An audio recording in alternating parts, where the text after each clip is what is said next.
case 4. I can take this one. Okay. So from high power, you see these monotonous, like blue, or just like blue cells with like these vascular spaces, kind of throughout. However, comparatively to the last slide, it looks like there's less vascular spaces in proportion to these like Yeah. round blue cells. Um, some of them, filled up with red blood cells, but they look very, monotonous. Yeah. There's maybe some, like, it looks like vesicular chromatin, like within Mm-hmm. these cells. So I'm assuming these are glomus cells as well. These vascular channels, there's less. And so this would be the example of the glomus tumor as you talked about in the last Yeah, slide. exactly. It's same kinds of cells, but they're more cellular and less vascular channels here.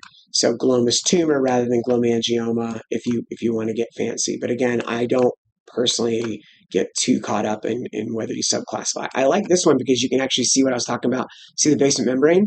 You can see like the edge of the cells discreetly, like each one looks like a little, fried egg or something. So I think that's kind of nice.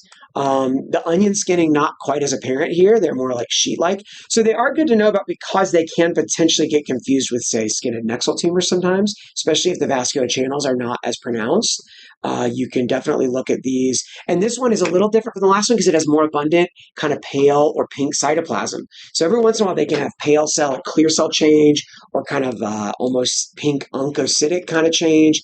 Pretty uncommon, but when they get that strange, like kind of more abundant pink cytoplasm, they look more like a skin adnexal tumor, like maybe a hydranoma, dermal duct tumor, something like that. Okay, so you can easily tell that apart because those tumors, skin adnexal tumors, will be keratin positive, and these will not. And then look, here's a little bit of that kind of like where they're making rows, like onion skinning. Sometimes these have abundant myxoid change in the backgrounds. That's not uncommon in glomus, but it really throws people off when if they haven't seen that before. Here's pretty nice onion skinning or wrapping around the vessels in multiple layers. Very pretty.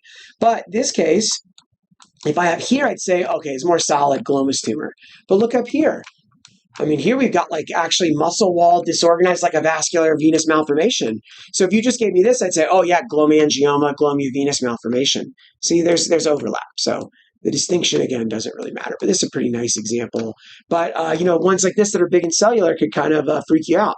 Usually mitoses are pretty rare in glomus. There is actually like criteria for glomus tumor of uncertain malignant potential, and also for malignant glomus. And if you get a glomus that you start seeing pleomorphism or mitoses, then go look at that paper up and you can read about what the criteria are. I see that infrequently enough that I still usually look up that paper every time to make sure that I'm getting all of the details right.